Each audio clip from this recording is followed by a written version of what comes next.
Tere õhtust kõigile! Ilmusin siit pimedast teie ette valgusvihku, õnneks ma teid rohkem ei näe.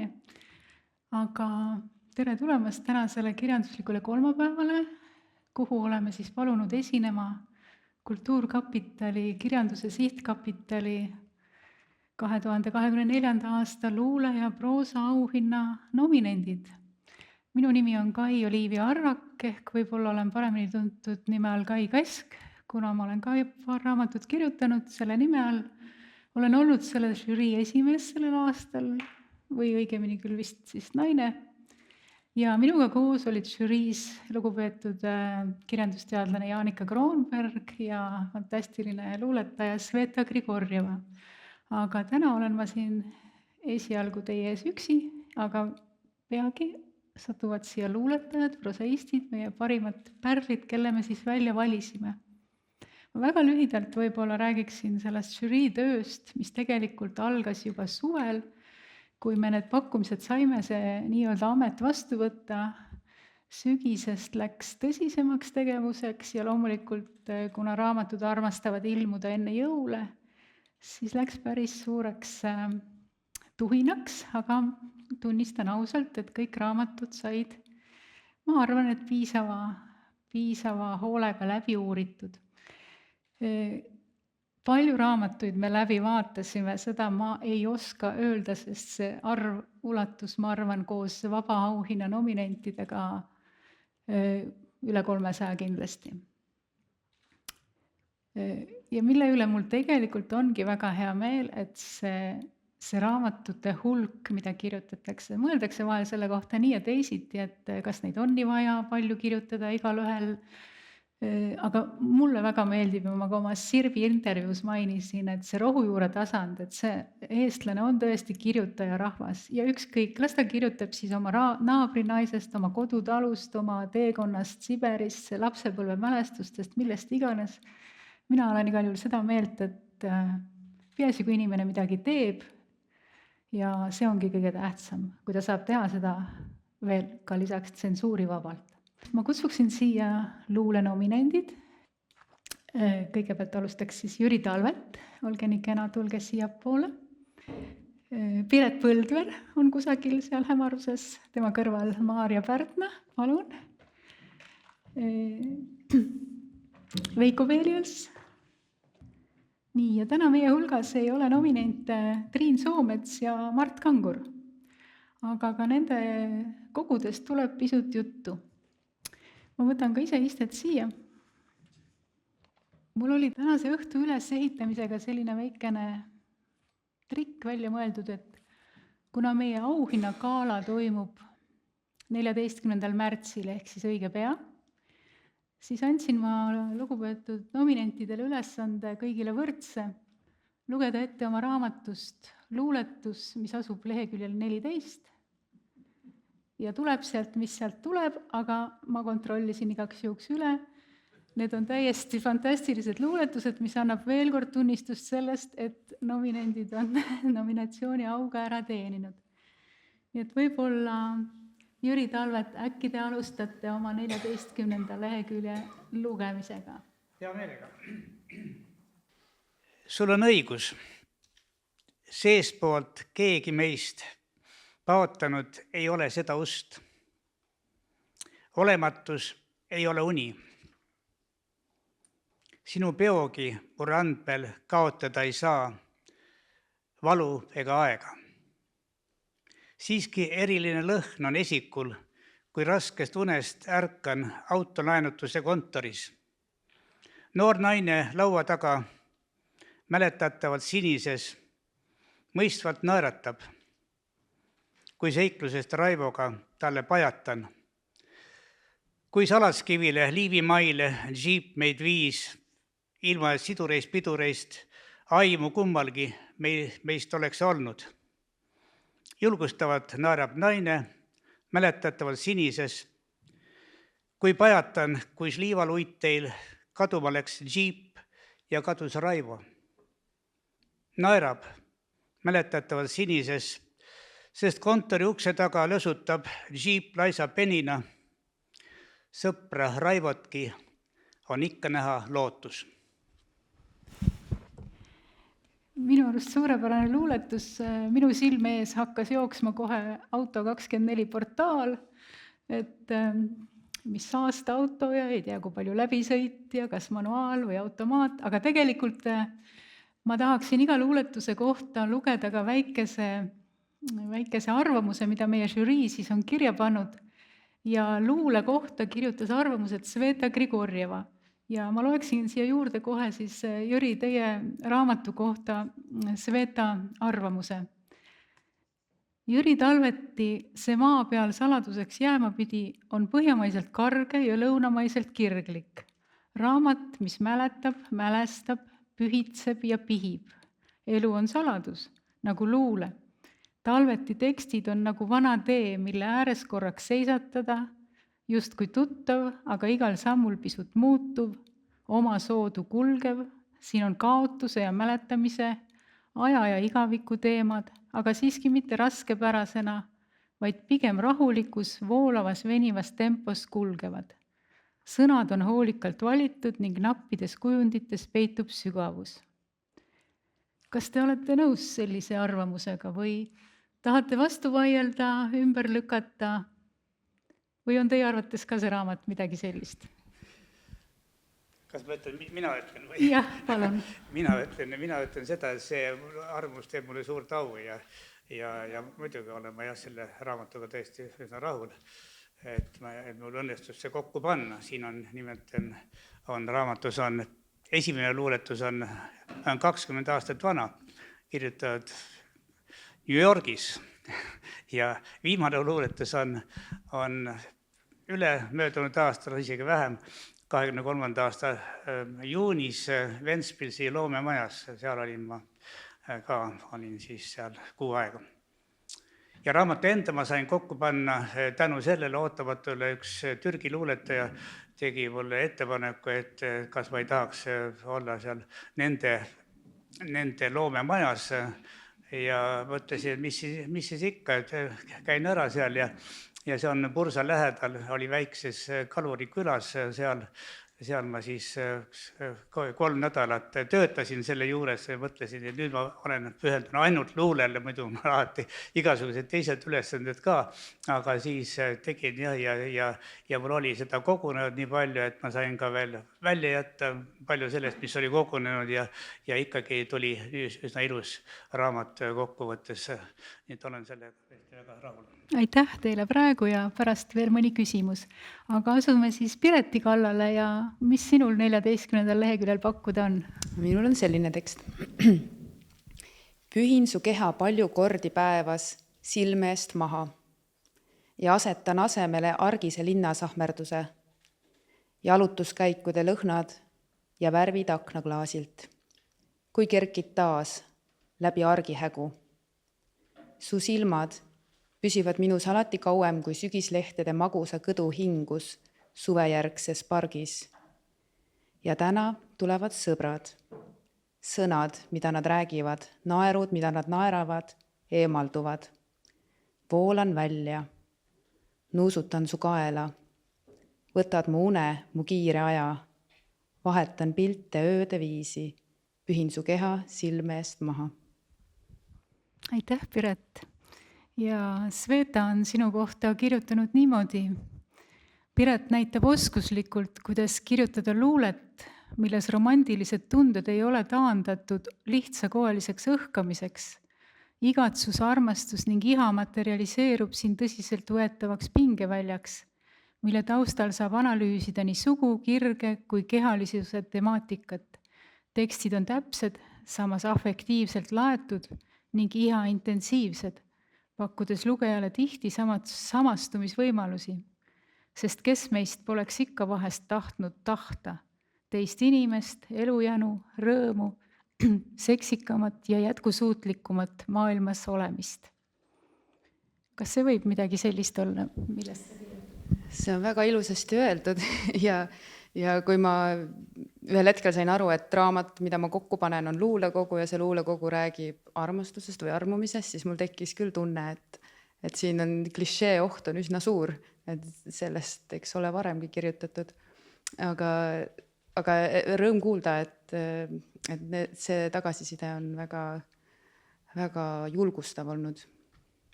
Jaa, nii on. Maarja, kuidas sinuga on? Laskumine maapõhja. Kõlab hästi. Kui olen ületanud tühjuse, mis on kivistunud jõgi, astun külmale kaldale ja lükkan peoga kõrvale punaseks värvuvad jäänõelapuhmad. Kitsas kuusirp, nagu taevasse torgatud noahaav, kiirgab lumisele välule vänget pimedust. Tuul, mis purustab luid ja viilib maatasa mägesid, puhub siin alati vastu. Ainus valgus on see, mille endaga kaasa toon. See näitab teed ja meelitab ligi nimetuid, kelle tiivad on unustanud lendamise. Üks neist läheneb ja ütleb, et üles tõusta saan ma alles siis, kui olen rännanud läbi maapõhja. Ma puistan te jalge ette põrmu, linaseemneid ja viljateri. Aitäh, Maarja. Ja Sveta arvab umbes samamoodi, et sina oma ülestõusmise serval jätkad endale omast joont, kus põimub korraga nii inimloodu kui loodus, kapitalism ja aeglustumine, kliimaärevus, aga ka lootus paremaks homseks. Maarja luule on viitetihe, intellektuaalne ja samas tundlik. Eksistentsiaalset ängi väljendatakse ilma suurema paatoseta ning kliima soojenemisest ja progressist tingitud katastroofi aimdusele pakutakse vastaseks siiski lootust paremaks maailmaks. Tekstid ei ole pelgalt isiklikud tundevirvendused, vaid puudutavad otseselt nii ühiskondlikke kui ökoloogilisi raamistikke. Ma arvan, et nii see on sinu kogus. Ja võib-olla ma küsiksin sinu käest kohe sellise küsimuse ära ka, et mis meist saab siis selle planeedi suhtes? Kas me oleme selle ülestõusmise serval, kas me peaksime siit planeedilt üles tõusma sellepärast, et planeet saaks paremini edasi olla või on meid siiski siin veel vaja? Ei, üles tõusmine on allalaskumine, et ma arvan, et siit planeedilt kuhugi minna ei tasuks meil, sest et ega meil alternatiive ju väga ei ole. Aga üldiselt ma nagu ei usu, et ma saan anda mingisuguseid lõplikke vastuseid kellelegi. Et ma pigem olen selline olukordade kirjeldaja, isiklike tähenduste otsija. Aga ei ole planeeti B. Ei ole tõesti, võib-olla kuskil on. Jah. Veiko, ma tean, et teil on seal üks pikk luuletus leheküljel 14.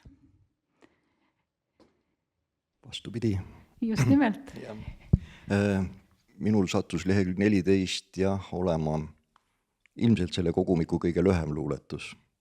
Et selle lugemiseks ei pea isegi raamatut lahti võtta. Jah, on peas juba. Üks meeletus.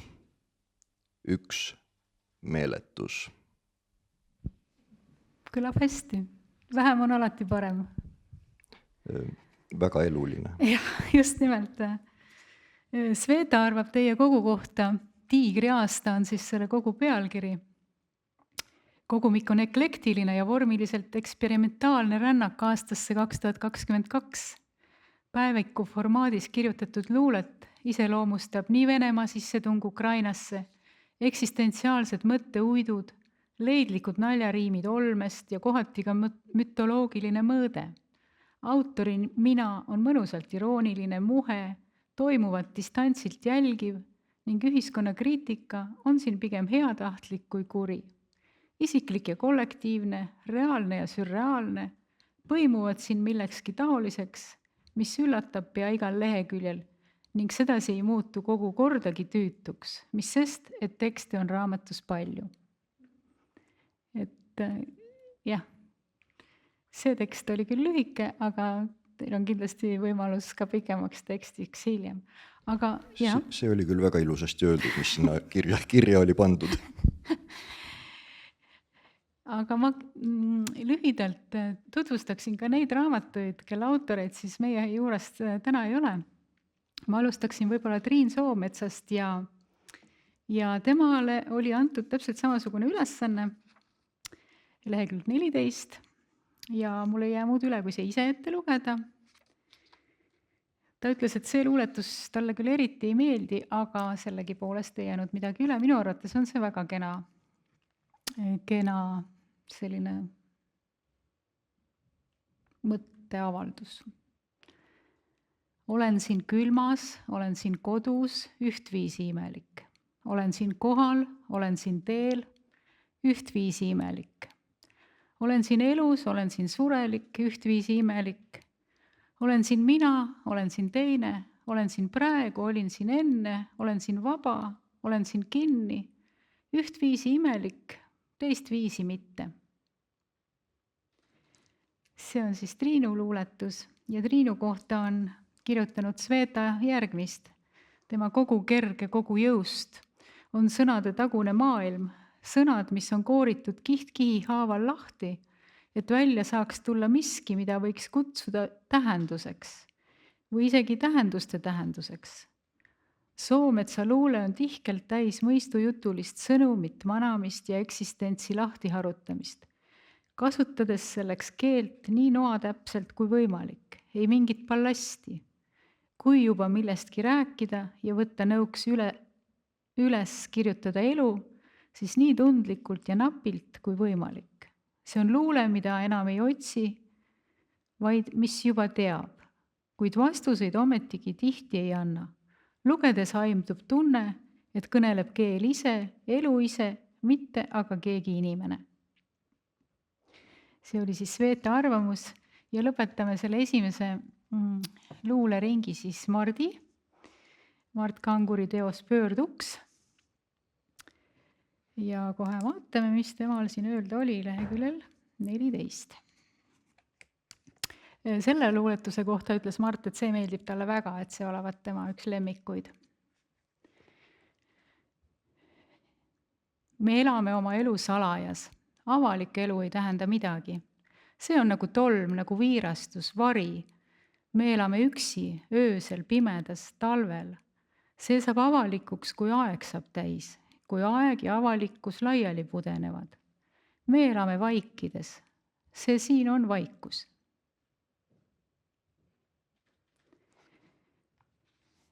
Et väga kena lõpp meie esimesele ringile.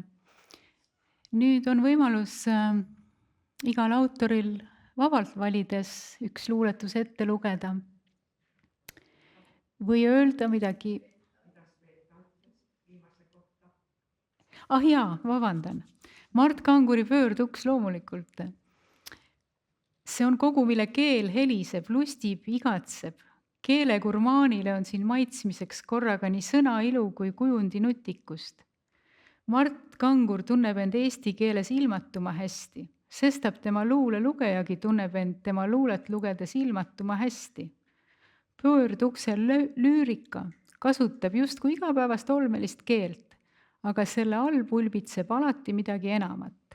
Rääkigu tekstid armastusest, metafüüsikast, sõjast, hetkes elamise püüust, ihast või lahti kooritud lihast, purskab tekst mingit kummalist elus olemise mõnu ollust. Jah, selline sõna on ka nüüd olemas.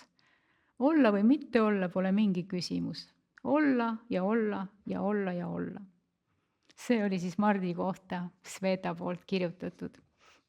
Ja nüüd on tõesti see esimene ring meil läbi. Et kas on keegi, kes on valmis oma teist luuletust vabalt valitud luuletust lugema meile? Palun. Ma võin lugeda, kuna minu luuletused on dateeritud, ma kirjutasin neid 1 aasta jooksul, siis oleks olnud hästi loogiline lugeda tänast kuupäeva, aga seda kuupäeva ei ole. Ma vaatasin ka, et mõnda kuupäeva ei ole. Näiteks minu sünnipäeval ei ole te ühtegi luuletust kirjutanud. Ei, ma kirjutasin iga päev ja natukene rohkemgi, sellepärast, et kui iga päev kirjutades peaks tulema 365, tuli umbes 450 ja umbes pooled ma viskasin välja. Selge.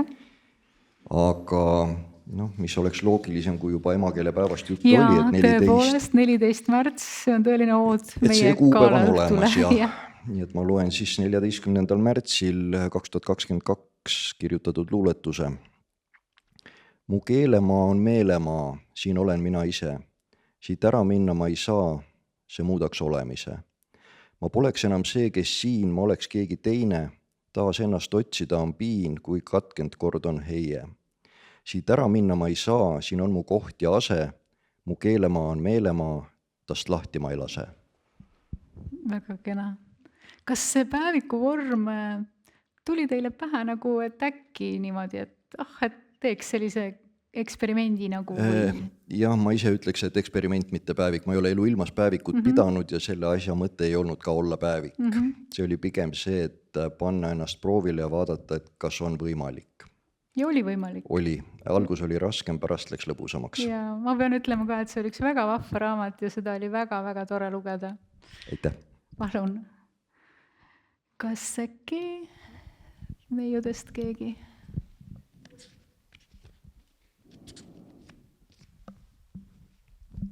Loen selle kogu esimese teksti. Pelgupaik. Pärast vihma lõhnab aed mulla ja värske rohu järele, melissi raudrohu ja kummeli järele. Hingan sisse taimede hingeõhku, peidan näo angervaksa mandlilõhnalisse luhta. Kõik näib juhtuvat just nagu ikka, päike tõuseb ja loojub, uksed avanevad ja sulguvad, aga inimestesse ilmuvad mõrad, nad pragunevad nagu põletamata savist amforad ja varisevad hääletult enesesse kokku. Rusudest imbub välja rasket vana valu, sõjahirmu, üksilduse ahistust. Ma tean, et angervaksa meelõhn, mis täidab mu südame kärjekannud, pole mõeldud mulle, aga ma saan temast osa ja seepärast ongi see meeltega mõistetud maailm mu ainus ja alatine pelgupaik. Aitäh, Maarja. Nii et ka see oli väga ilus pealt näha nagu natuke loodusluule, aga sinu tekstides on ikkagi see mure vist on kogu aeg taustal, et see kaunis loodus, angervaks, kõik need lõhnad, taimed, puud säiliksid meie ümber veel väga kaua ja me peame ise selle pärast pingutama.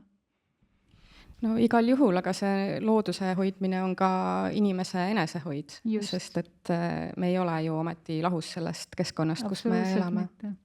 Just. Piret. Ja tänavaid pühitakse talvisest graniidipurust puhtaks. Kevadele vastu sillerdab Raekoja platsi uisuväljaku jää. Eelpool jõulu, kui nad seda üles panid, kas nad mõtlesid ka, et kunagi tuleb märts? Kas ma ise teadsin, et lõpuks ühel pärastlõunal, kui tõmban üles ruloo, hajub põlenud küünalde viimane lõhn. Valguse ees ei lösuta enam 1000-meetrine pilvekiht ja unub meele nagu prügi äraheitmine ja uuesti üles korjamine, mille kallal sai nikerdatud pikki tubaseid õhtuid. Ja nüüd päike kogu aeg paistab ja sinu saadetud laul koob mustreid ümber tänava valgustuspostide, pargipinkide alt läbi, üle kivist kujude. Mähib sisse sillad, katab tänavat sileda siidiga, süütab lehed raagus okstel, lõhnab nagu piparmünt, nagu sidrunhein maamaja peenral. Ja talv voolab helkides mööda tänavakivide vahesid äravikku. Aitäh, Piret. Mulle tundub, et sinu raamat, kuigi ka nagu kirjutab sellistest argistest asjadest nagu graniitkivi killustik ja vahel on seal igasuguseid kooke kusagil Egiptuses või ka liigid aeg-ajalt surevad välja, siis eelkõige minu jaoks sinu raamat on ikkagi armastusluule raamat. Kas see pealkiri tõmme, kas see tähendab ikkagi seda tõmmet kahe inimese vahel kõige rohkem? Ma arvan, et kui see raamat läbi lugeda, siis ei jää muud üle, kui arvata, et see tähendab seda. Aga kui ma selle pealkirja panin, siis mul oli lootus küll, et see jääb veidi ambivalentsemaks. Ja tegelikult selle pealkirjaga on veel selline asi ka, et ma ei oska seda tõlkida näiteks inglise keelde. Et ma ei ole päris kindel, missugune ingliskeelne sõna võiks vastata sellele tõmbele, mis tal on eesti keeles. Et kui kellelgi on hea mõte, siis võib pärast mulle öelda. Jaa, sest mina, kuna ma ei ole eriline kirjandusteadlane, siis ma mõtlesingi, et ma küsin ka neid küsimusi niimoodi lähtuvalt, kas või näiteks raamatu pealkirjast ja siin oleks hea minna, Jüri, teie juurde ja võib-olla enne, kui te luuletust hakkate lugema, ma küsiksin, et arvestades ka teie raamatu pealkirja, et kas te olete ka selline inimene, kellele meeldib võib-olla päriselus asju saladuseks jätta, aga kui, siis neid luulevormis väljendada? No vot, see on natuke keeruline küsimus. Nojah, see vihjab võib-olla kõige rohkem, see maa peal saladuseks jääma pidi, vihjab vist kõige rohkem sellele, et üks osa sellest elust on uned ja need pildid, mis ilmuvad unes ja Calderoni järgi ongi elu on unenägu, seda me teame ka, aga alates just eriti sellest Calderoni näidendist või teosest elu on unenägu. Ja jah, nii et see on üks asi, üks selle juures, aga ma arvan, et võib-olla jah, et see viimane tõde ja sügavam tõde peabki jääma jah maa peal saladuseks, et seda liiga laiali ja turule ei kistaks, vaid see on midagi, mida näeb ainult Jumal kõrgemalt meie sisse ja luuletaja sisse, et see ei ole vaja kõigele võib-olla neid vastuseid uurida ja otsida. Just, et ka luule ja muu kirjanduse kaudu on neid ju tegelikult nii lihtne avaldada, et ma tean omast käest, et vahel mõnes jutus ma kirjutan selliseid asju, mida ma mitte kellelegi kunagi ei räägiks, aga selles jutus siis lõpuks ei saagi aru, kas see nüüd oli päriselt nii või oli see kellegi saladus või äkki siis ongi nii, kes seda teab, et midagi peab saladuseks jääma. Aga kui te olete nii kena ja loete äkki veel ühe salmi oma raamatust. Ja siin kirjastuse Ilmamaa toimetajad omal algatusel olid pannud minu meeldivaks üllatuseks siia tagakaanele väikese luuletuse. Ja selle ma loengi. Sa ei kaota mind eal. Kas saaks eesti emakeel kanda kaunimaid sõnu? Sa ei kaota mind eal. Mis veel on õnn, kui mitte see vastatud igatsus? Nad kohtuvad poolel teel, teineteisest aina ja lõpuni ühel samal kaugusel, üks ühte kaotamata. Aitäh. Minul on see juba küljes. Laua peale vast, jah. Nii, ja siis teeme ka meie kahe mitte kohal oleva autoriga täpselt samamoodi. Triin Soomets palus lugeda luuletuse leheküljelt 10. See olevat üks tema lemmikuid sellest kogust ja ma siis loen ka selle ette. Ajalugu tuleb oma elevantidega, vibu, siidi ja heade hobustega, taraani, katku ja nisu ivaga, kaubateede ja triumfikaartega. Ajalugu tuleb oma erivärviliste varrukatega, kollaste märkide, kusehaisu ja puuderdatud parukatega, täide, tuleriitade ja diplomaatiaga, katedraalide ja giljotiinide, gaasikambrite ja kivikirvestega, karukellaga nõlval kiirustavate pilvede all. Ajalugu tuleb oma roomikute ja rakettidega su surivoodile kätt hoidma, su hälli heinamaal kiigutama, su linna tornides lehvima, su kuud ja päikest läbi veresoonte liigutama. See siis Triinu poolt valitud luuletus. Ja Mart lõpetab meie sellise luule etlemise siin sellise salmiga, et ausalt öeldes ma paluksin pärast tõsta kõigil käsi, kes sellega absoluutselt nõus on, mida te siin nüüd kuulete. Mina igal juhul tõstan käe juba praegu püsti, sest luuletus kõlab nii. kui saaks selle 5 kilo veel maha enne surma, siis võiks rahulikult surra. Ja see 5 kilo elaks igavesti õhku haihtunult, inglitiivul, taevasse tõustes, mu parim osa, minust eraldi, miinustunnus, puhta tahte läbipaistev jälg, et läheks täide, mis on kirjutatud kehamassi indeksi kohta. Ma arvan, et Mart on aplausi ära teeninud ja meie kõik luuletajad siin samamoodi. See osa kujunes nüüd meil selliseks luuletuste ette lugemiseks, aga äkki kellelgi on publiku hulgas mõni küsimus?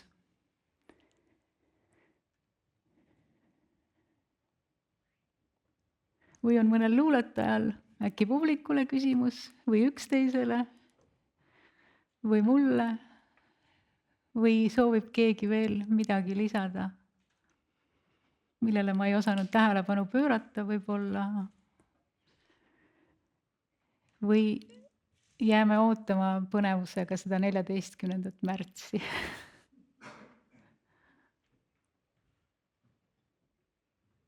Mulle tundub, et sellega on kõik nõus. Ja kuna enam-vähem pool meie õhtust on läbi ka, siis mul ei jää muud üle, kui luuletajad lavalt lahti lasta ja teha väike paus ja kutsuda siis siia proosanominendid.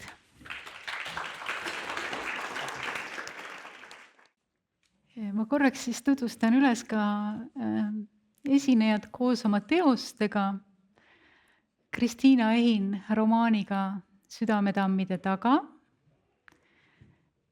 Hiljuti said vist Vilde preemia, mille peale me võime aplodeerida.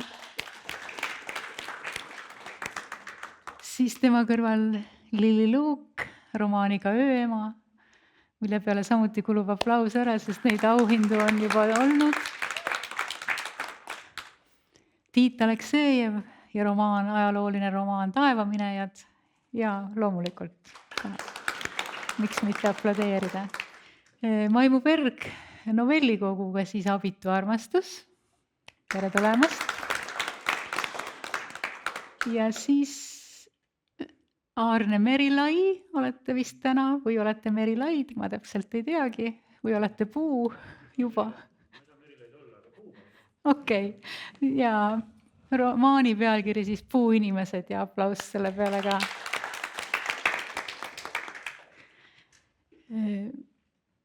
Ma alustaksin seda osa ka umbes sarnaselt, et võib-olla kõigepealt loeksin ette siis žürii lühikesed arvamused, mille tegelikult suures osas olen ma kirjutanud. Ja hiljem siis väikene küsimuste voor.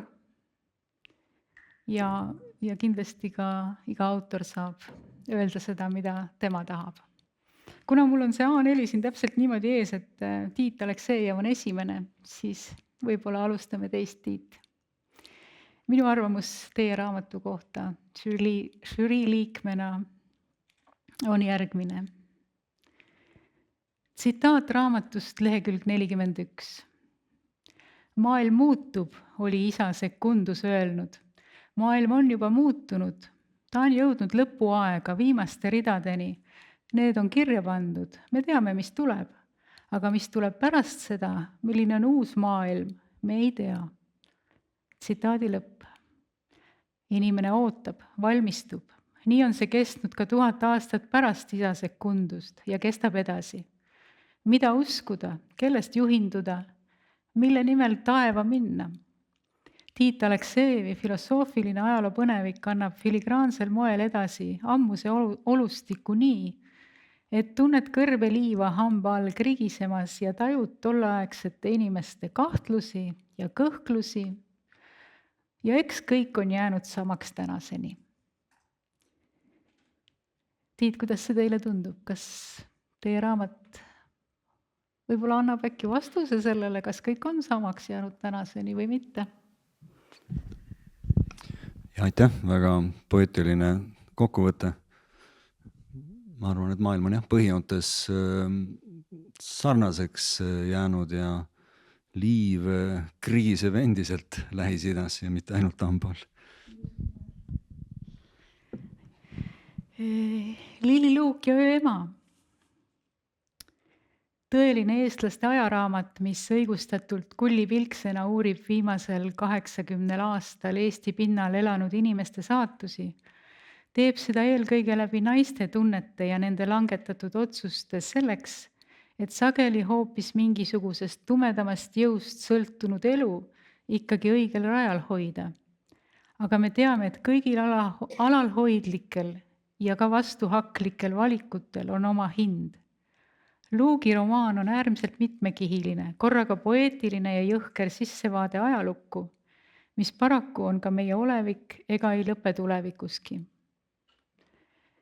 Ma tahaks nüüd küsida, Lilli, et kas on lootust, et see tulevikus lõpeb? No lootust on alati nii kaua, kuni ei ole lõpp. Just nimelt. Aitäh praegu selle eest. Minu järgmine kirja pandud katke on siin Maimu Bergi abitu armastuse kohta. Esmapilgul kerge ja mänglev rännak läbi erinevate aegade, kus autoril on olnud võimalus elada ning paikade, mida ta on saanud külastada. Süvenemisel tulevad ilmsiks seosed, mis pakuvad äratundmisrõõmu kaasaegsetele, kes mõistavad koode, näiteks mäletavad neid siidlinte Brežnevi kirstu küljes või seda, milline nägi välja Pälsoni ühikas või Saksa mark.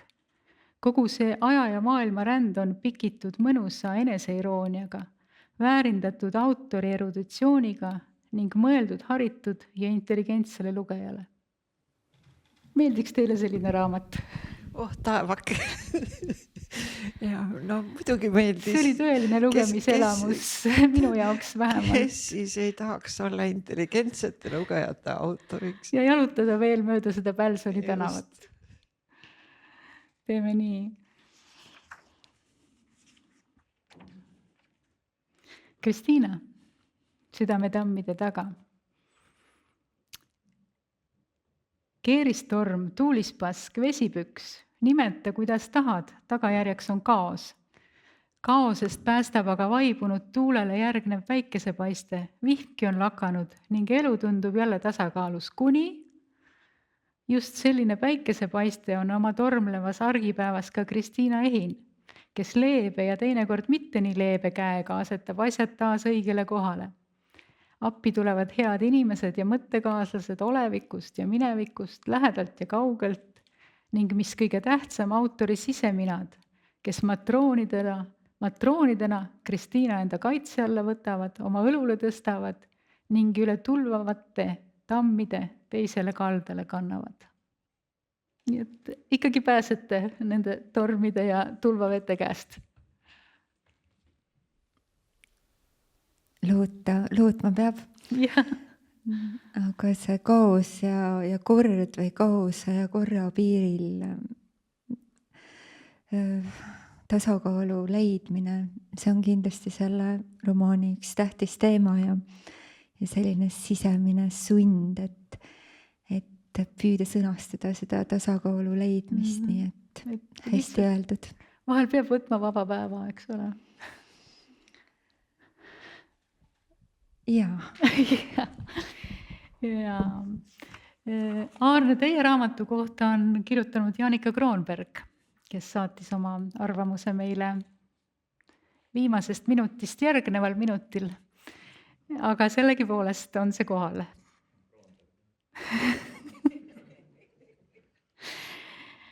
Aga arvab ta hästi. Kirjandusteadlane Aarne Merilai on laenanud sulge oma fiktiivsele nimekaimust järglasele ja nende ühistöös valminud raamat väljub senisest romaani kaanonist, segab vaimukalt teadust ja kunsti, oma eluloolist ja väljamõeldist ning heidab uljalt pilgu tulevikku ja jälgib kerge muigega ka oma enese toimetamisi kaasajas. Akadeemilise teadlasena teab Merilai täpselt, mida ta teeb, ja päästab muinasjutuna esitatud teoses keele kõnelema. Kirjanduses käitub Aarne Merilai sarnaselt orkestri ees šamaani trummi taguva Kristjan Järviga. Puuinimesed on Eesti kirjanduses seniolematu ja raamidest väljamurdev teos.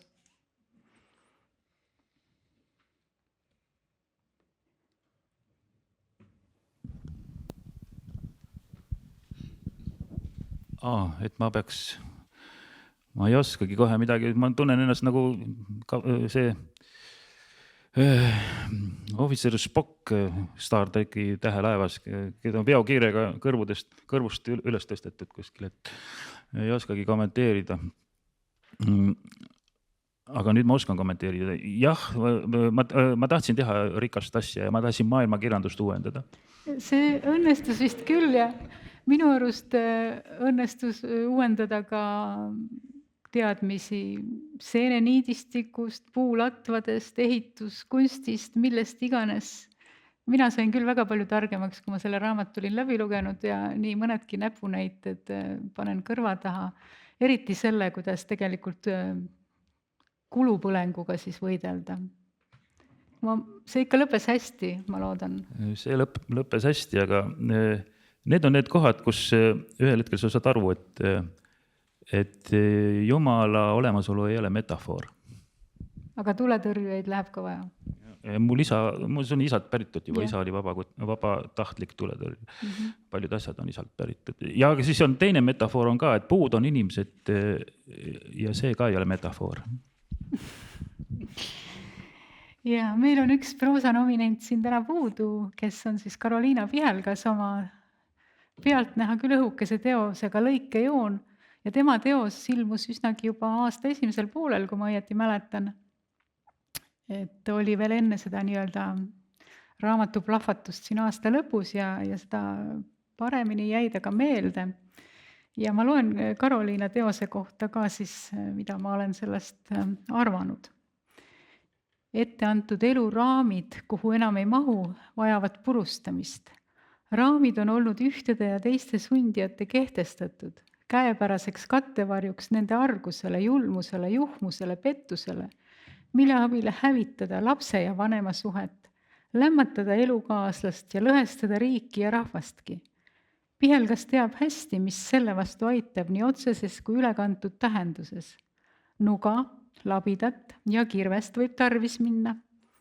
Kogult õheldane, kuid sisult raskekaalus olev raamat jutustab mina tegelase vabaks saamise loo, aga teosesse on äärepitsilikult romantiliselt põimitud ka pildikesi ajaloost ning valusalt kriipivaid vaateid reveneva kippuvast kogukonna idüllist tänapäeval.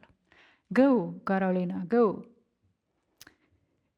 Ma ütleksin omalt poolt selle Karoliina raamatu kohta, kuna see algab siin ühe sellise kirjeldusega ühest noast, millest tal üsnagi palju ka kaudses tähenduses, peamiselt küll õnneks kaudses tähenduses abi oli.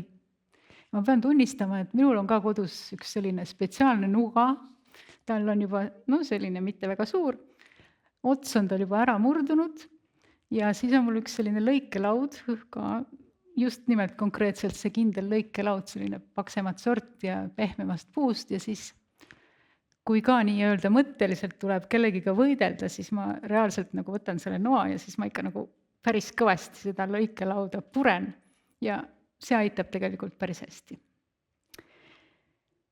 Aga nüüd oleme me ka proosaga jõudnud ringi peale.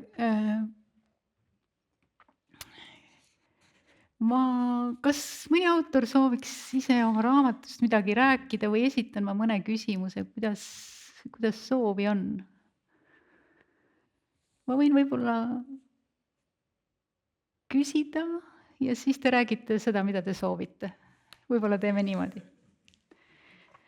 Alustame siis võib-olla jällegi Tiidust, kuna te olete siin mul esimesena kirjas ja ma mõtlesin välja sellise küsimuse ja juurdlesin ise ka selle üle, et jällegi lähtudes sellest banaalsest võttest, et arvestada natukene teoste pealkirja. Et millal on inimene valmis taeva minema ja mille nimel? Ja kas tasub sinna enne õiget aega ikkagi minna? Et mis tunne see peaks nagu tulema, et minul on küll vahel mõni päev nii, et võiks täitsa taeva minna, aga nagu teine päev ei tahaks üldse. Täna näiteks praegu ei taha. Aga enne siia tulekut, oli juba siuke tunne, et äkki oleks parem.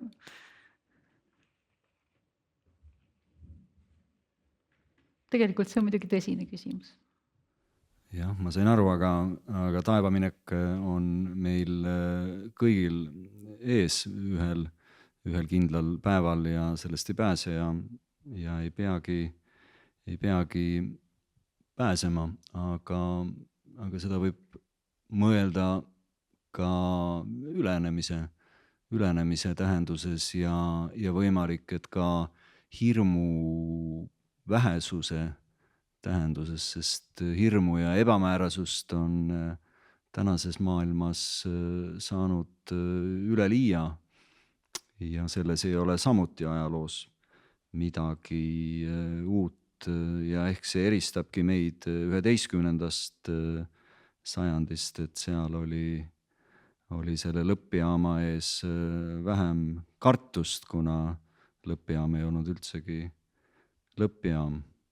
Meelis Friedenthal on ilusasti öelnud, et ajalooromaane tasub kirjutada ainuüksi seepärast, et tõestada, et vanasti ei olnud inimesed lollid. Aga võib öelda ka seda, et nad ei olnud tänastest väga erinevad ja võimalik, et nad mingi koha pealt olid rohkem arenenud kui meie. Et selline ajatuse moment on siin ehk omal kohal. Et igaüks on valmis omal ajal ja omal moel ja tegelikult on hea, kui olla valmis oma mõttes selleks. Jah, võib-olla ei peagi sellele liiga palju mõtlema. Veidike. Naised vähemalt, kui ma tulen praktilisse ellu tagasi, siis nad ikkagi valivad vähemalt selle kleidi, millega seal kirstus olla üldjuhul. Need on muidugi olulised valikud, ka mehed peaksid rohkem mõtlema, Ma arvan ka. et head välja näha. Ühele hauakivile oli kirjutatud, seda tsiteerib ka üks Kreeka luuletaja, seal hauakivil oli säärane epitaaf, nad surid lihaselistena. Ma hakkasin hiljuti jõusaalis käima muide. Aga lähme tõsiste asjadega edasi ja Lilli, teie raamatus on üks tegelane, keda ei ole tegelikult näha, aga kellest räägitakse ja te olete seda nimetanud päris mitmete erinevate nimedega ja olete temast ka juba päris palju rääkinud, aga võib-olla pisut veel, see on siis see, mis on ka raamatu pealkirjaks, see ööema ehk ööketraja ehk uneitketaja.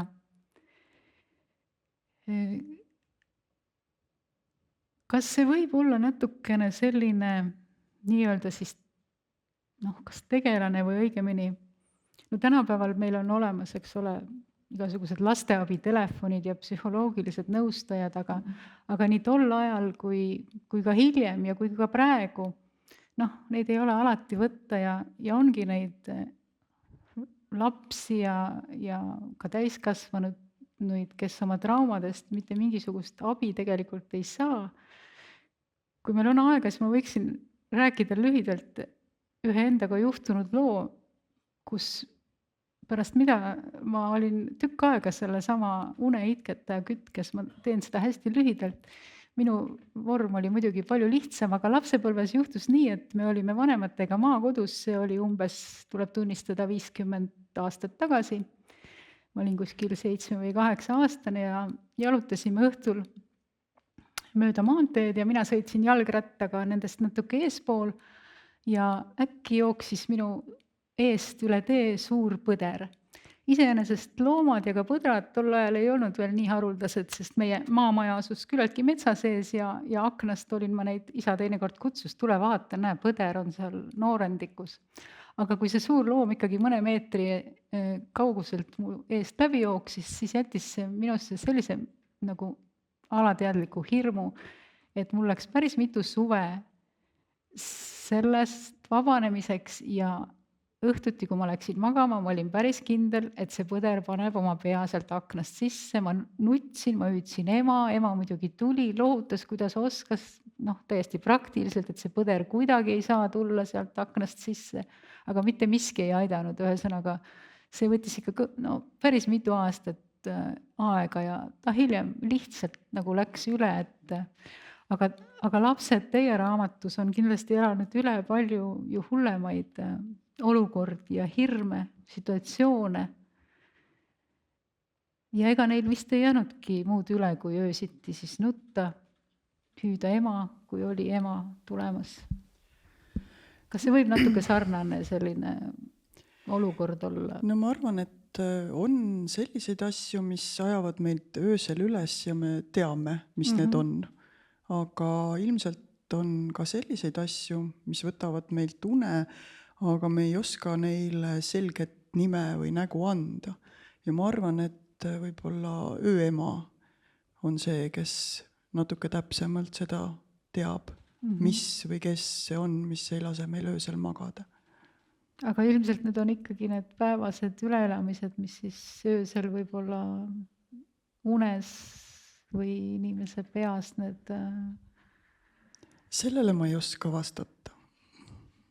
Okei. Aga kui tohib veel üks selline natuke teist laadi küsimus teile, ma siiski küsiksin selle nii-öelda selle noorema liini kohta, seal on need tegelased Krissu ja Gunnar. Et see Gunnar on ka üks selline, ütleme nii, et üks suhteline jorss. Et mis oli see põhjus, et te valisite, ütleme selleks üheks kõrvaltegelaseks just sellise tüübi, et oli see ka soov näidata sellist nagu jõhkrust või ta oleks võinud ju olla mingi tudengi noormees või midagi sellist? Siin on hea võimalus õiendada ära üks koht eelmisel korral, kui me istusime siin koos toimetaja Piretiga siin saalis, siis olid ka küsimused, et kui kirjutada raamat, kus on avatud just naiste kogemusi, et miks siis mehed ei huvita ja miks meeste kogemused ei ole toodud. Et ma arvan, et siin ongi see vastus, et tegelikult siin raamatus tõesti Gunnar esindab ühte põlvkonda, kellel oli väga raske rääkida oma läbielamistest. See ei olnud absoluutselt sobilik. Ja need läbielamised tõesti võisid väljenduda ka sellises jõhkruses või kadumises teatud enesehävituslikku käitumisse. Et tegelikult mulle ikkagi meeste saatused pakuvad ka suurt huvi ja tunnen muret. Muret ja hoolt selle pärast. Ja mehed valivad sageli selle enesehävitusliku käitumise oma murede nii-öelda väljendamiseks ja nendest pääsemiseks. Jah, et ma ütlen, see raamat on meestest ka. Jah, on. Maimu Berg. Ma nüüd vaidleksin natukene vastu teie raamatu selles mõttes pealkirjale, et nimetate ja seal ka esikaane siseküljel vestlete nii-öelda noore sõbraga ja kes proovib teile selgeks teha, et armastus on kõikvõimas, aga teie ütlete, et abitu. Ja see imeilus novell Abitu armastus, minu arvates selle raamatu kõige kaunim pala üldse. Kui ma seda lugesin, siis minule tundus just nimelt selles jutus, et ainult armastus ongi nagu kõikvõimas, mis päästab meid sellest kurbusest, kui meie armastatu lahkub. Ükskõik siis, need voolikud, need torud, need tabletid, need ei oma mitte mingisugust tähtsust, sest see inimene jääb ju igavesti meiega. Ta jääbki selleks valgeks kardinaks, mis lehvib seal rõdul. Ma pean ütlema, et ma nägin selle pealkirjaga suurt vaeva, sest selle jutu kogudele pealkirju panna ja leida see õige sealt selle 20 jutu hulgast ei ole alati kerge. Ma pean oma kõige õnnestunumaks pealkirjaks Hitler mustjalas. Jah, seega muidugi. See ei vaja vastu vaidlemistega midagi, aga ma ütleksin, et see on tore, kui niisugune meeleolu tekkis teil selle hoolimata pealkirjast. Et ma tõesti panin palju oma hinge sinna sellesse juttu ja ma ei suutnud pealkirja enam nii tundeliseks teha. Ma tegin selle pealkirja natukene niisuguseks vaidlevaks. Varjatud selline. Just. Aga väga ilus lugu ja tõesti Aitäh. Suurepärane. Kristiina, kui ma seda raamatut lugesin ja kõik need rehad, klopferid, pesukausid, tühjaks saanud akud, roikad, toikad, mis iganes. Ma loodan, et ei ole astunud jalga endale ühtegi naela mõnest naelapüssist.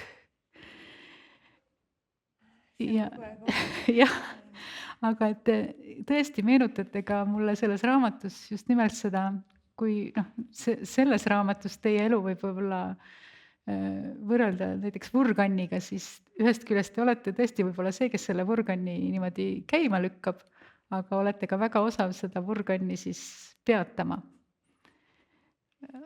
Olete teie see, kes ikkagi lõpuks otsustab, kuhu need kausid ja torud ja igasugused asjad lõpuks jõuavad? Üks asi on need kausid ja torud ja segadust armastava või sellist loomingulist kaost arvestava mehe juures püüda olla siis kõike korraldav naine. Aga teine asi on, et kuidas sa selles kaoses ikkagi endale loomeruumi leiad ja kuidas sa jätkad oma valitud elukutsega. Minul saab tänavu 25 aastat vabakutselise kirjanikuna. Ja mul on olnud hetki, kus mul on olnud ka oma töötuba, nagu Virginia Woolf kirjutab ja väga kasulik pidi olema. Aga suures ema armastuse saasta ema minus andis oma töötoa kooli minevale lapsele. Ja siis oligi nii, et hakkasin kirjutama elutoas, tegin raamatupakkide virnast endale sellise urka, ühe sellise raamaturiiuli taha ja seal see romaan on valminud 2 aastat.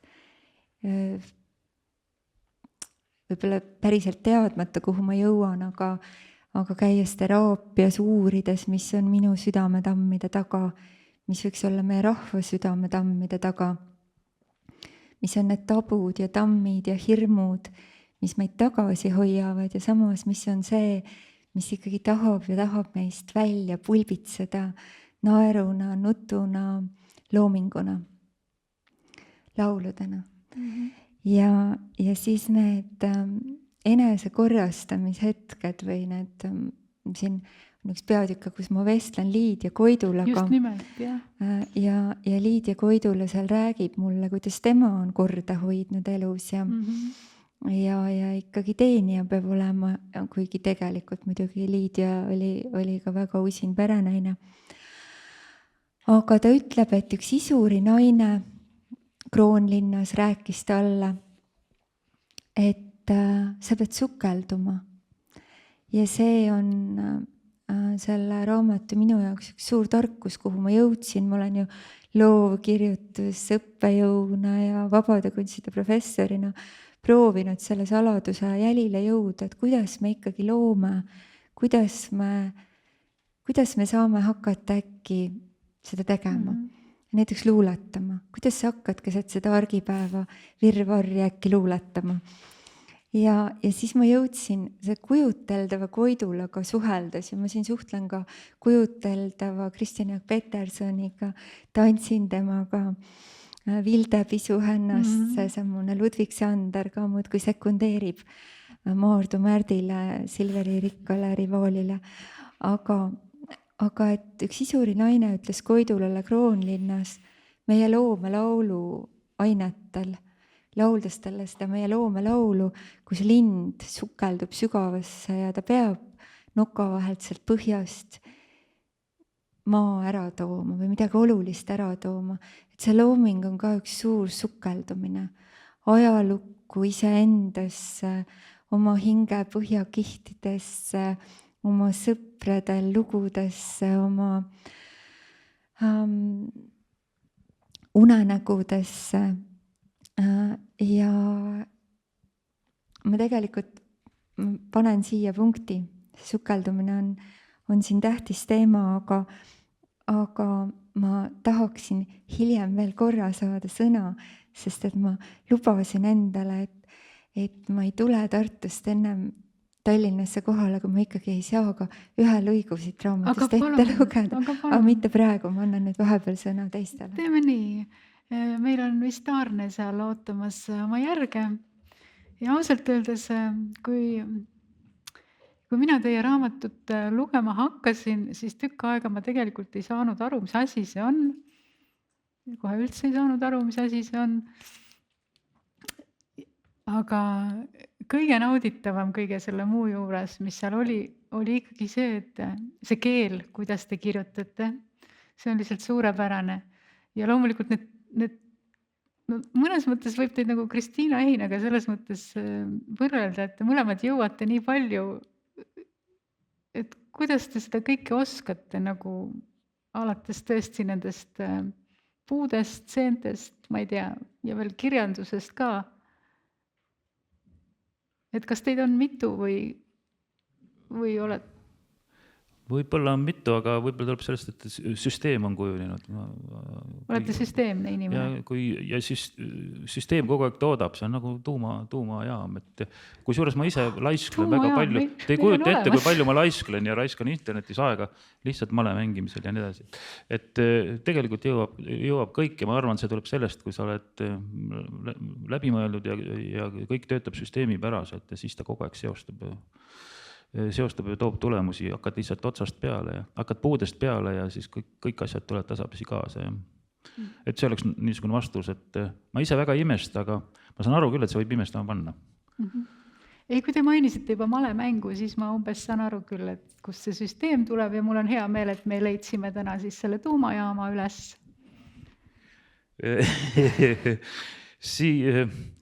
Ja ma isegi ei tea, mis see tuumakütus on, et no siin armastusest ja taeva minemist. Mul on sama tunne, et no mina näiteks pean seda, et see on tõsiselt sügavast hingest tulnud, see on armastuse romaan. Midagi räägi selle vastu, et üldse suur armastus avaldus elu vastu. Ja see taeva minemise tunne või see reaalselt taevas olemise tunne on see, mida ma nimetan siin, mille pärast on muinasjutt. Sa elad ja oled ja koorid kartulid ja praed muna ja kaevad seal puu jaoks auku ja samal hetkel saad aru, et see on ju kõik muinasjutt. Sa elad oma elu ja see ei ole nagu paralleelreaalsus, vaid samal ajal on see muinasjutulisus, nagu taevas kõnd. Ja see on niisugune väga peen tunnetus ja ma tahtsin kas nagu seda kuidagi viisi sõnadesse tuua, edastada, et see tunne, et sa samal ajal oled muinasjutus ja käid natukene nagu maa kohal. Mul on see nagu hirmus tähtis, mul läheb isegi meele ärdaks praegu. Aga siis, ja siis aru saada, et see ei ole ju klassikaline muinasjutt ja on niisugust kriitikat ka tehtud. Ja see on ka tõsi, aga siis kui ma hakkan mõtlema, et tegelikult on isegi klassikaline muinasjutt, et kui seal nagu lõpus ikkagi mingil moel see valge rüütel valge lobusel tuleb ju järele. Eks ju, kas ja minnakse taevasse, kas siis metafoorselt või reaalselt, kas tulevad rohelised mehikesed järele või lihtsalt hakkab nagu asju kokku pakkima või on ta lihtsalt sellest sente värgist, sente keemiast lihtsalt ütleme hallutsinatsioonid, et mingisugune teisele tasandile minemine on ja et see on ka nagu mingisugune muinasjutuline õnnelik lõpp, et ta isegi võib natuke klassikalise muinasjutu žanri alla ka minna. No lihtsalt, aga väitekirja kirjutamisel on sama. Ühel hetkel kõik paistab, kogu struktuur paistab läbi, koondub, hakkab järjest rohkem tootma ja andmeid meelde tuletama ja paned teise kohta jälle juurde ja arvutimaailmas elamine on ikka suurepärane, sa lihtsalt hüppad otsingumootoriga teise kohta ja paned sinna selle mõtte juurde ja selles mõttes lihtsalt muinasjutuline elu on ta. Suurepärane. Seda on rõõm kuulda. Aga võib-olla lubame siis Kristiinal lugeda selle lõigu. Ma tunnen ennast juba natukene halvasti, aga sa kirjutasid meile, et valige lõik välja. Just nimelt, ma kirjutasin. Ma loodan, et teised jõuavad ka lugeda. Kes mida soovib teha? Ja mul oli nii raske valida, ma tahtsin alguses lugeda midagi naljakat, sest mulle tundub, et see aeg siin vajab ka sellist huumorit ja nalja, et lihtsalt mitte enesehoiu mõttes, ütleme nii. Aga siis lõpuks mul jäi ikkagi ja see hetk, mis ma tunnen, et luuletajana, et on nii kerge, võtad ühe luuletuse ja loed selle. Kerge ei ole muidugi, aga ikkagi. Aga et siis on mul huvitav, et teise romaani puhul, et mida üldse romaanist saabki ette lugeda või mis on see, mis võiks köita või olla terviklik. Et seda on mul huvitav katsetada ja kuna ma siit ei ole üldse midagi palju ette lugenud veel oma elust, siis ma katsetan. Ja ma palun teid, kallid tallinlased, tulla korraks hetkeks minuga kevadisele Tartu Toomemäele, kus kisavad hakid ja mis on skulptuure täis pikitud. Ja mis skulptuurid seal siis on? Tartus pole ainsatki kuulsa naise skulptuuri peale Miina Härma kinnises koolihoovis. Teised on mehed, Kristjan Jaak Peterson, Villem Reimann, Karl Ernst von Baer, Friedebert Douglas, Kalevipoeg, Friedrich Reinhold Kreutzwald, Friedrich Robert Fehlmann, Jakob Hurt, Eduard Vilde ja Oskar Wilde, Meelis ja Vjatško, Aleksander Schmidt, isa ja poeg, Gustav Adolf, Hugo Treffner, Friedrich Georg Wilhelm von Struve, Nikolai Pirogov, Barclay de Tolli, Jaan Tõnisson, Johann Voldemar Jansen ja neid on veel. Professor Aino Järvsoo kuju olevat küll kuskil siseruumis olevas, aga keegi ei tea, kus see asub. Liid ja Koidula skulptuur tekkis hiljaaegu, kuid teda on kujutatud lapsena. Ainult seas skulptuur Turuhoone juures on vaieldamatult emis ja mõned paljalt ilusa alastuse pärast kivisse raiutud botaanika-aia siluetid nagu neiu kalaga või tundmatud maanaised Tartu kunstimuuseumi ees on naissoost, ei ainumat naisteadlast, naiskunstnikku, naislauljat, Anna Haavat ega Betty Alverit. Kas asustus on nii tihe, et kuulsate naiste skulptuuride jaoks ruumi ei jätku? Ma käin muuseumides, otsin kõike seda, püüan ennast laadida, sügavusse laskuda, nagu Liidia Koidula ütles. Ja nüüd ma loen selle peatüki lõppu. Vaarun muuseumist välja kevad päikesest ja linnulaulust purjus Toomemäele. Näen sel öösel meie Veresupilinna ja üürikodus unes, kuidas ma huilgan Toomemäel koos lindude ja tiiraste kassidega, üks silm roheline, teine pruun, hing helesinine nagu see planeet. Mul on kalasaba nagu Pompei hirvel ja lõvil. Me oleme kuidagi seinakaunistustelt alla sadanud, raputame endalt maha tulemäe, tuha, kõik energeetiliselt laetud ja laadimata kivid ning nõukaaegsede mailvärvidega tea täpselt, kuidas siin Eesti tihedaima asustusega ja kalleima kinnisvaraga kapitalistlikus Tartus olla ja liikuda. Uimlen koos sulavee ojadega Toomemäe nõlvadest üles ja alla, koputan ajaviitaks vastu Vjatško kiivrit, olen Kristjan Jaagule põlvini, kuid ometi nii tugev, et lükkan vana rotundi kohviku serva pidi veerema ja hüppan ise sinna sisse, et tunda ma ei oska see sõna hääldada, Chartreuse'i trimbates. See on hea selline keele, proovige öelda 8 korda järjest, Chartreuse'i trimbates.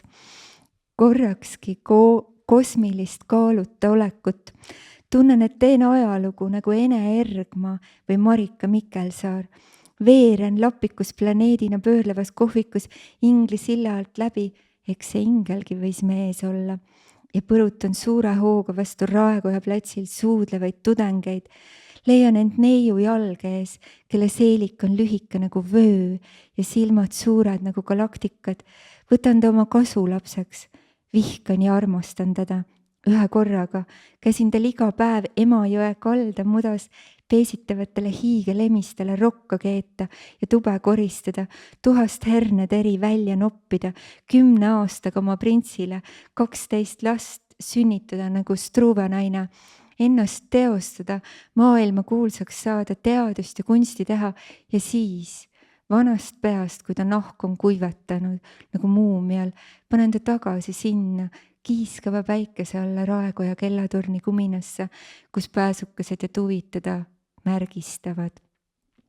Puhka nüüd see esimene avalikku skulptuuri väärinud Eesti naine siin Emajõe Ateenas. Aitäh!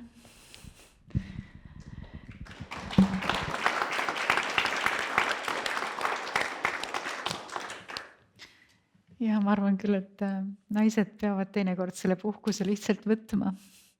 Et ega midagi muud üle ei jää. Kas keegi tahaks midagi küsida meie käest?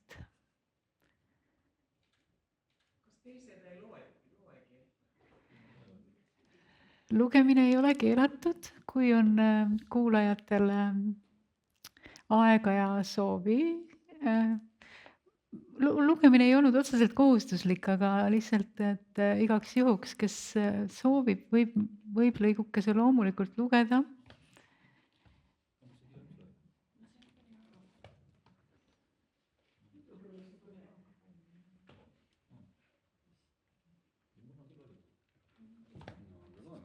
Loeme.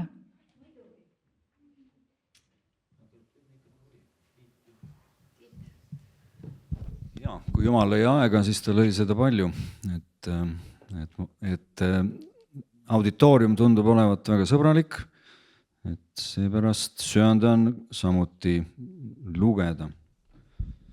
Lugu on 11. sajandist, aga ehk ta ei olegi nii ajalooline ja praegune aeg, mulle tundub, nõuab kahte vastandlikku, võib-olla nad ei olegi vastandlikud, kahte vastandlikku asja. Kindlameelsust ja headust või vähem kurjust. Et seda tigedust on oma jagu saanud ja järg on jõudnud ka surnute tühistamiseni, et see vast ei ole möödapääsmatu. Aga ma loen teile ette ühe koha, mis seostub ajaloo muutumisega, et mind on alati ajaloo haridusega inimesena huvitanud need hetked, kui ajalugu muutub. Ja mulle tundub, et vähemalt ühte neist ma olen tunnistanud või selle tunnistajaks olnud, see oli Kiievis. Ja ma olin Maidani väljakul ja Maidani väljak suitses veel, et seal olid just meeleavaldused läbi saanud ja verevalamine sealhulgas. Ja ma vaatasin seda tossavat väljakut ja siis ma tundsin, et ajalugu muutub. Ma ei kujutanud ette, mil määral ta muutub, aga see hetk on väga selgelt meeles. Aga ma loen teile ette koha, mis muutis esimese ristisõja ajalugu või Euroopa ajalugu üleüldse. Ja see lugu räägib ühest kohtumisest, mis leiab aset PK Orus, kus siis peategelasel on õnnestunud ühe kreeklase vahendusel saada kontakt kohaliku emiiriga, kes lõpuks seda ajalugu muudabki. Aga nende kohtumine ei arene väga kammerlikult või isegi mitte sõbralikult. Ja sellest see koht nüüd räägibki. Ma pöörasin pilgu üles, otsides tumast laotusest vastust või märki, kuigi ma teadsin, et nendel hetkedel taevas ei sekku. Et imesid juhtub, aga mitte kohe. Ime ei ole linnukoer, kes tuleb kutsumise peale. Aga vastuse ma sain. Ootamatult oli vastus kohal ja mu enda meeltes, nõelteravate punktidena särama löönud kahes konstellatsioonis. Üheks neist kiskja, teiseks naine, kelle vasaku õlakohal oli päike ning jalge all kuu, kaks suurt valgust, üks valitsemas päeva ja teine ööd. Ja kiskjat moodustavate joonte nurkadeks olid tähed ja neid oli kokku 12 ja need tähed olid kui pärg või kroon naise peas ja need punktid ja jooned olid teistsugused kui taevas. Aga taevaski oli kullapuru täis, issand oli sel ööl tähtedega helde olnud.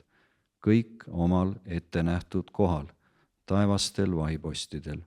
Ja ma nägin, et kiskja ei olnud kaugeltki taltunud, ainult jõuga allutatud kiskja ihkas pureda, aga naine oli temast tugevam. Ta oli surma endale krooniks painutanud, aga kroon oli elav, väänles, soovis end lahti päästa, hambad elavate lihasse lüüa, rebida ja murda, neelata ja õgida. Temas oli väga palju elu. Vaata neid tähti, isand, ütlesin. Neis on meie saatused. Ühes peaksid sa mind täna öösel tapma, aga sellisel juhul langed ka ise ja su linn langeb. Aga valikuid on teisigi. Kõik saatused ei pea tapmisega lõppema. Emir ei pööranud pead, ei vaadanud üles. Ta vaatas mind. Teisel pool tuld, üle leekide. Püüdis aru saada, kus on tõde, kus vale. Viimaks tegi ta suu lahti. Te olete tulnud, et hävitada, ütles ta, et meid endale allutada. Me oleme tulnud, et Jeruusalemma jõuda, ütlesin. Sinu võimuses on meie teekonda kiirendada, et need linnad, mis on meie teel piiramata jääksid, et inimesed ellu jääksid, sest meile loeb üks ainus linn. Mitte ainult teile, ütles ta. Jah, ütlesin, mõistan sedagi, aga mõistmine enam ei aita, jumalad on vastamisi. On ainult üks jumal ning Muhamed on tema prohvet, ütles tema. Rahutervitus talle. Rahutervitus sulle, Emir, ütlesin, ja sinu rahvale. Rääkida sa oskad, ütles ta süngelt, võttis siis kusagilt oma rüü vahelt helmenööri ning veeretas seda sõrmede vahel. Aga mina lasin tal endaga aru pidada. Aitäh!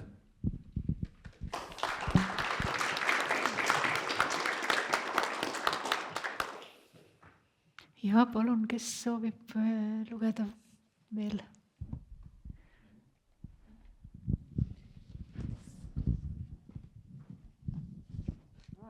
Jutust väga väiksed katkendid. Üks on naisest, kes nii väga igatseb last saada, aga kuidagi see talle ei õnnestu. Ja ta näeb unes oma kadunud vanaema. Järgmisel ööl oli vanaema Erikal süles sinisesse tekki mähitud komps. Ta ulatas selle Helve Greetele. See on Taavet, ütles vanaema, sinu väike poja. Helve Greete kergitas teki serva.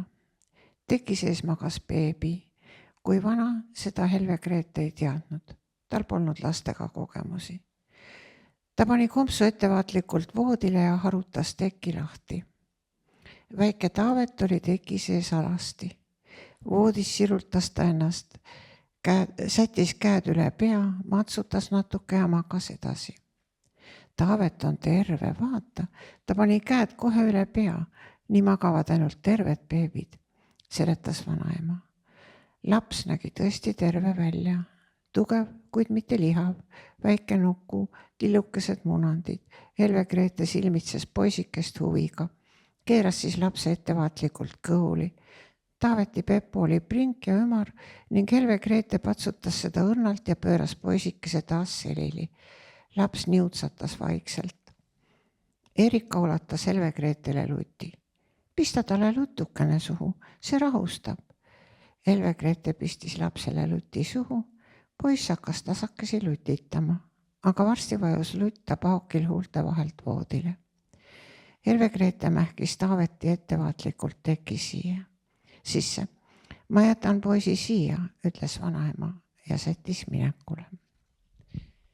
Ja siis ma loen, kui lubate ühe väikese jupi, natuke teist laadi teksti.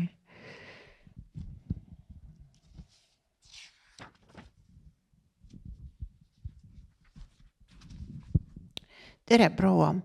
Äratas kähe vanamehe hääl Madame B mõtisklustest. Kas tohib?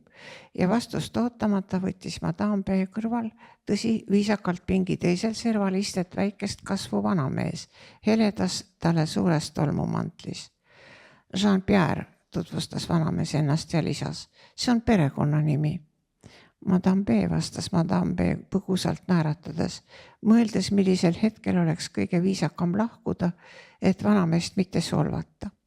Ta sättis ennast just tõusma, kui vanamees tema poole pöördus. Vabandage, madame, te vist olete pensionär.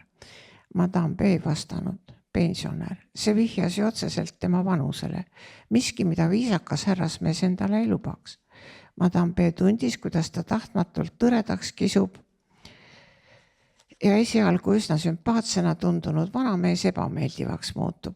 Ta tõusis, ent vanamees jätkas. Teie puhanud välimusest järeldan, et küllap jäite varakult pensionile.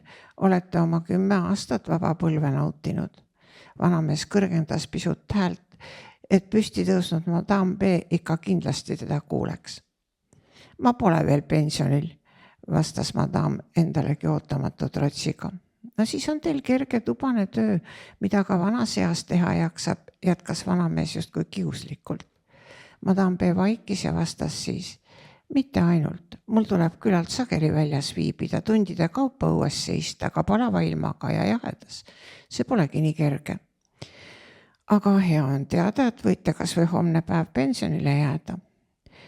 Sest vanus, no kui te mõtlete 60, siis see pole küll veel mingi eriline valus. Kõik oleneb tervisest.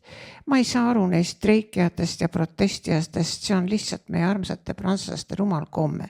Alati peab uutele ideedele vastu punnima, enne mässatakse ja siis alles mõeldakse. Kui te oleksite prügivedaja, ajaksite teist juttu, ütles vanamees resoluutselt. Ja eks igaüks taha, et teda ära kuulataks, ta muredele kaasa elataks. Isegi siga tahab sügamist. Rahvas on oma hädadega üksi jäetud. Madame B meelest oli kohatu võrrelda rahvast sigadega. Ta vaikis viivu ja päris siis. Kas teie olete prügivedaja? Mina mitte, mina olen luuletaja. Näete, see on mu raamat, kui te ei usu. Usun ikka. Vaadake, ütles vanamees ja sikutas taskust välja tagasihoidlike pehmete kaantega raamatu. Charles Baudelaire, Le Fleur du Mal. Olete kindlasti kuulnud, võib-olla isegi lugenud. Charles Baudelaire, see on minu pseudonüüm.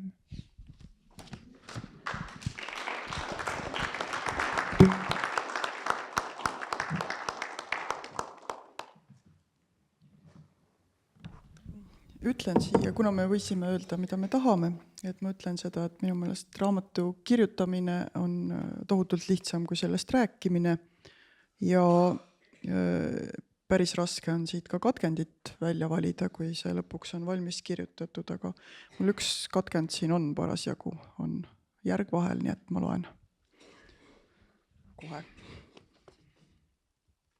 kui ma selle üles leian.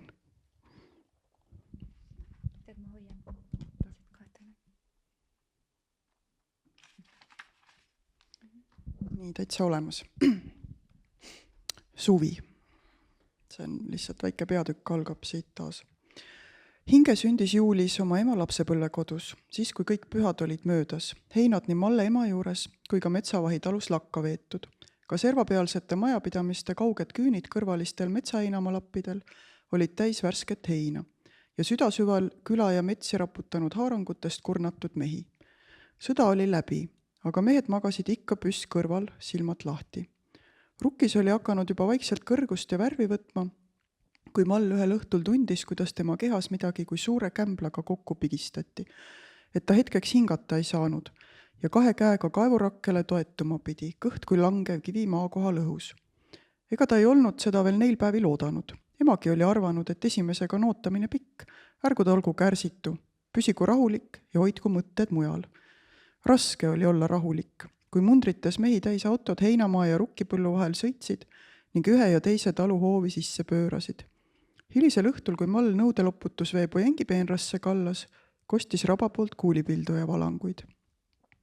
Ema oli Mallele ise järgi tulnud. Oli ometi suvi, järjest kuivad ilmad, sai vankriga tulla. Juhan oli juba 6 aja eest hakanud kõvasti peale käima, et ta külasse ema juurde läheks. Ainult aja küsimus, millal jälle otsima tullakse. Õhukese suveriidega ei saa enam kõhtu varjata. Kas nad ikka usuvad seda, et Juhan pole sõjast koju tulnudki? Mall pole eelmisest talvest saadik Juhanit näinudki. Pole oma mehega saunas käinud. Mall oleks tahtnud metsa oma koju jääda. See oli imelik tunne. Tema sees võitlesid nagu 2 hirmu. Üks oli hirm sünnitamise ees. Hirm sellel hetkel end üksinda leida. Teisel hirmul ei olnud nime. See hõljus tema kohal nagu hoiaks keegi seda seal. See oli nagu vari või kaetus. Ta proovis seda kogu aeg ise ära ajada. Miks Juhan ei võiks lihtsalt välja tulla, küsis Ilmi. Noore mõde ei suutnud Malle pinges nägu enam niisama vaadata.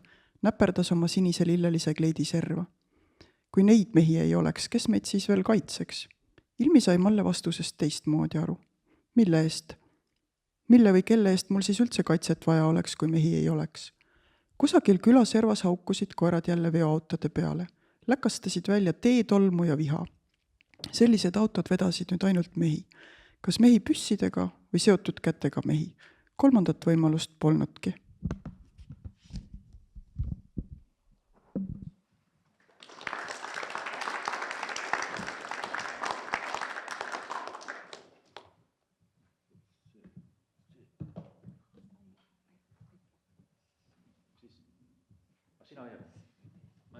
Kas kostab niimoodi või?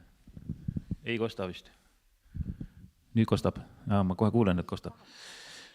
Küll ma saan, et no siin ennem sai süsteemist rääkida. Mul käivad asjad koos, nagu Jaan Oksa vana madrus ütleb, et mõtteteaduse alusel. Ja et oli palve, et autorit mõni koht ette lugeda ja siis hakkad kohe mõtlema, et milliselt autorit, kus see autor on, et see autori surmafenomen, see ei ole metafoor, see on päriselt niimoodi, et ühelt poolt autor sureb siis sellel hetkel, kui lugeja on sündinud, no see on üks tähendus, aga teiselt poolt, et sellel autorile ei saa sabast kinni võtta, et need on väga palju. No selgelt see minu hääl on näiteks siin tagakaanel, ma ühe lause loen siit pärast ette, see olen mina, see on päriselt niimoodi, aga siis siin on kaane peal, eks on mitmuses 2 arneverilaid, mõlemad on autorid. Üks on mulle lähendane olend, pretendeerib minu nimele, aga näiteks aja pärast saad aru, et kaugeltki ta ei ole mina ise. Ta on nagu jutustab seal niimoodi. Ja siis on tulevane Arne Merile, kes on kauge järeltulija, geenid on tal samad ja edasi, kes on naiste rahvas ja kes on endale klorofülli süstinud, et see omadus universumist ära ei kaoks. Ta hakkab roheliseks muutuma ja tema paneb siis nagu kokku selle projekti ja saadab selle tulevikus siia. Ehk siis, mis siis AM1 nagu natuke pooleli ja AM2 fikseerib selle ära. Tema on kaasautor. Ja siis on mul mitmed reaalseid kaasautoreid, keegi rohkem, keegi vähem ja Maarja on siin ka tekstiga kaasautor ja Piret ühe väikse pildiga. Ja Pia Ruber on siin. Ja need ei ole eraldi asjad, need pildid, värvitahvlid, mis ta tegi, vaid need ikkagi on nagu sujuvalt selle fiktsioonivoo sees. Nad ei eralda, tavaliselt nagu foto ikkagi on teises režiimis eraldab, aga siin kuidagi viisi läksid nagu kokku, ei eraldud, nad on nagu narratiivi osad. Ja Pia on kindlasti tugev kaasautor ja Pia tuli ja tegi siin pilti ja vaatas ringi ja minul ei ole sellist silma, nagu tal on, eriti Augusti valgus olevat, lihtsalt uskumatult hea, parem kui Hispaanias. Ja ühel hetkel ütle mulle, et kuule, sul on siin muinasjutt.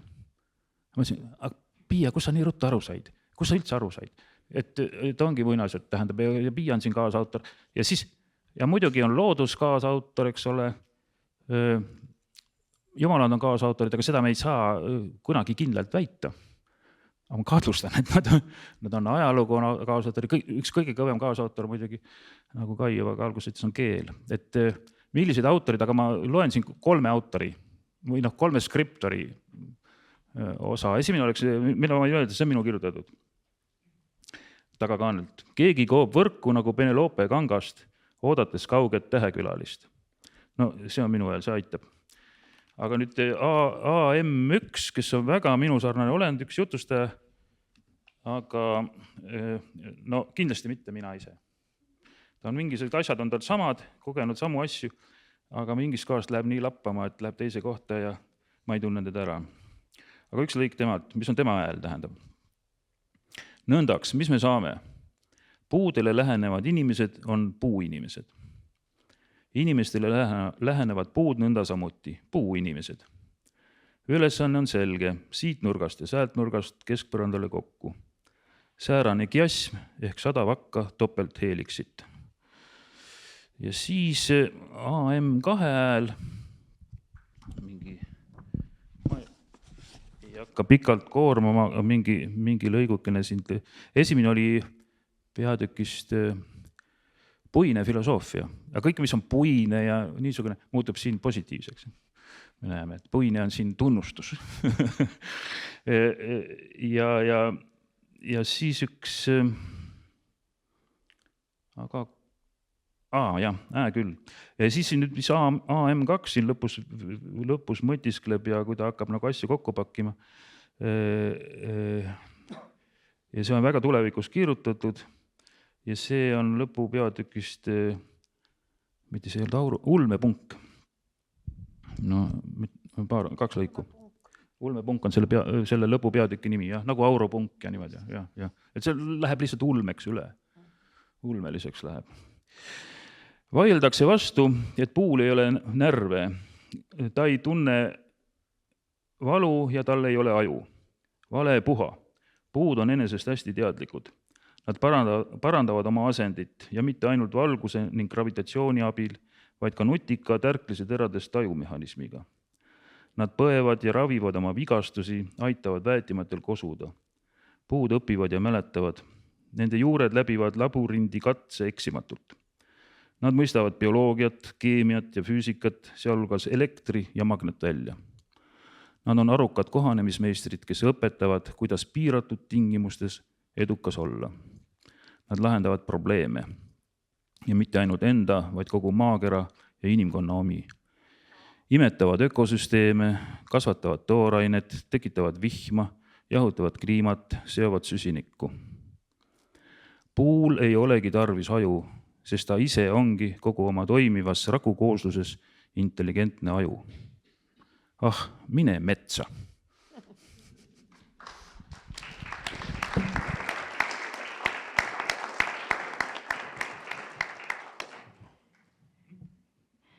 Suur tänu selle lugemisringi eest, et see oli väga, väga elavdav.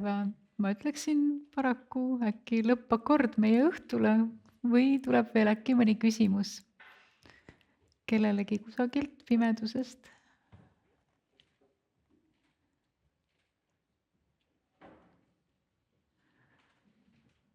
Kui ei, siis ma arvan, et me jääme ootama 14. märtsi. Aga et keegi ei saaks öelda, et you didn't say thank you, siis mina tahan küll öelda, et aitäh kutsumast ja aitäh kuulamast ja suur au on siin teie seas olla. Aitäh. Ja aitäh kuulajatele ja aitäh Kai sulle, et sa selle vestlusringi nii uhkelt läbi viisid. Aitäh vestlejatele ja tulijatele ja kuulajatele. Nii, siis on minu kord tänada ja ma tõesti tänan kõiki ja Kaid eriliselt, sest et Kai on tõesti meiega vaeva näinud igatepidi. Aitäh. No ma juba ütlesin, et mingid õige metsa. Me läheme metsa siis, jah. Mingem. Aga aitäh veel kord.